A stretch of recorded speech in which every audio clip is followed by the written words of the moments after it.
یہاں تک کہ کعبۃ اللہ کے اندر اگر کوئی حج کے لیے جا رہا ہے تو وہاں پر بھی ویڈیوگرافی چل رہی ہے. وہاں پر بھی کعبۃ اللہ مقدس جگہ ہے، وہاں پر جانے کے لیے آنکھیں ترس جاتی ہیں اور شروع سے لے کر موت تک تمنائیں رہتی ہے. اور وہ گھر ایسا ہے کہ ایک بار جانے سے دل نہیں بھرتا. اگر کوئی بندہ بار بار جائے تو میرے بھائیوں پھر وہاں پر جانے کی تمنا باقی رہتی ہے.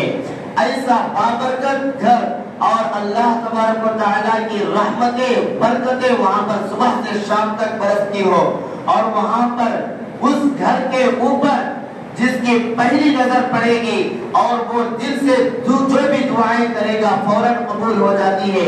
ایسے بابرکت گھر کے پاس جا کر بھی ویڈیوگرافی اور تصویریں عام ہو گئی ہے. تو میرے بھائیو یہ سراسر خلاف ادب ہے اور ناجائز کام ہم کر رہے ہیں.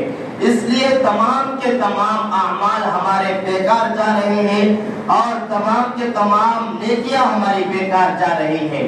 اس لیے جہاں تک ہو سکے اخلاص و للہیت کو اپنے اعمال میں لے کر آنے کی کوشش کریں اور ہمارے معاشرے میں اور ہمارے زندگی کے ہر شعبے میں دین اسلام کو داخل کریں.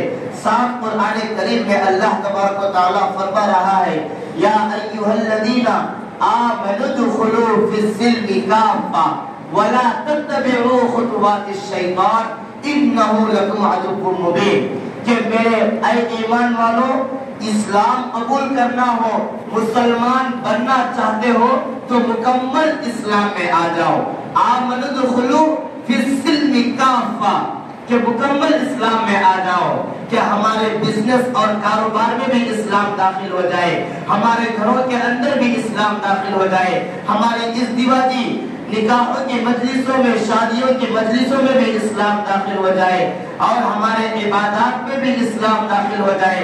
ہمارے دلوں سے ہمارے ذہنوں سے اور ہماری کیفیت اخلاص و للہیت کی پیدا ہو جائے، ریاکاری اور دکھلاوا اور شہرت ہمارے دلوں سے نکل جائے. ہر شعبے میں ہمارے اندر اسلام